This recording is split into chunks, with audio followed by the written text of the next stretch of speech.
Et bonjour à tous, bienvenue dans ce nouvel épisode de Déco Time. Et comme les beaux jours reviennent vite, on va en profiter pour donner vie à nos terrasses et à nos balcons.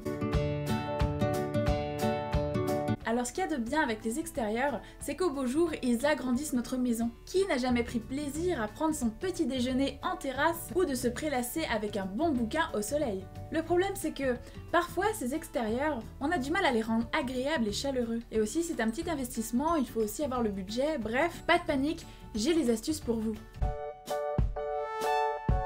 La première bonne idée, c'est de ne pas hésiter à faire de la récup. La récup et le détournement d'objets, c'est la foire aux bonnes idées. Ça stimule d'un côté l'imagination et de l'autre, ça favorise aussi le fait maison et la pièce originale. Et après, on est fier de ce qu'on a fait, on est fier de notre déco. Par exemple, avec la palette, que l'on trouve absolument partout, on peut faire des merveilles. Les palettes, ce sont de véritables mines d'or. On peut tout faire avec. Du mobilier, de la décoration, mais aussi de l'architecture. Et oui, on peut même créer des planchers à partir de simples palettes. Il faut nourrir le bois, il faut le vernir pour qu'il tienne dans le temps, mais au final le résultat est tellement bluffant que ça en vaut la peine. Dans la récup, on pense aussi aux pièces de bois ramassées lors de balades en forêt ou à la plage. Des grosses branches, des troncs permettent de créer du mobilier original. Coup de cœur en particulier pour ce plan de travail à gauche, retenu d'un côté par deux branches, je le trouve absolument génial. Des branches suspendues pour suspendre des petits pots, des bougies, un rondin de bois qui vient créer une petite table basse. Et enfin, pourquoi ne pas aller jusqu'à utiliser un arbre pour faire un parasol comme élément central d'une table. Une très bonne idée aussi si vous avez la main verte.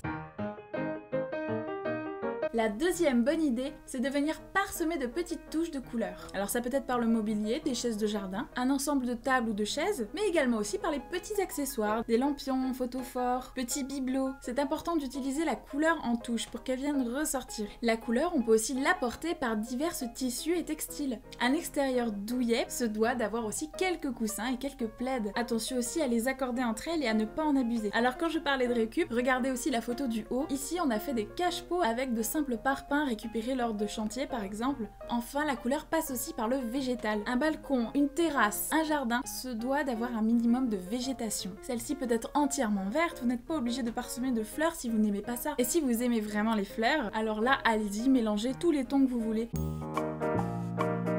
Et la troisième bonne idée, je suis sûre que vous l'attendiez celle-là, c'est la lumière. En général, le soleil et l'éclairage naturel suffisent. Mais le soir, les soirées en amis, les soirées barbecue, bah on aime tout ça. C'est pour cela qu'il faut absolument privilégier l'éclairage extérieur. Si vous n'avez pas forcément de sortie électrique, ce qui arrive très souvent, vous avez tout de même des solutions. De simples guirlandes LED à piles que vous pouvez venir suspendre comme un ciel étoilé, de simples lanternes, bougeoirs et photophores à poser au sol de différentes tailles, même à venir suspendre, pourquoi pas. Ça donne une très jolie atmosphère, très confinée, très chaleureuse. Et enfin des cache-pots lumineux que vous pourrez retrouver dans beaucoup d'enseignes. Ce sont d'excellents moyens de ramener de la lumière sans pour autant faire traîner des fils partout. Il vaut mieux avoir plusieurs points lumineux de différentes intensités afin de varier les ambiances selon l'utilisation. On concentre la lumière dans les endroits stratégiques, au-dessus de la table, au-dessus du canapé ou du fauteuil, et ensuite parsemer de lumière plus discrète pour créer un cocon, une atmosphère rassurante, pour passer des moments agréables et pleins de poésie. Voilà, j'espère que ça vous a donné plein d'idées pour votre jardin ou pour votre balcon. En attendant, nous on se retrouve la semaine prochaine pour un nouveau JDéco et dans 2 semaines pour un nouveau Déco Time. D'ici là, portez-vous bien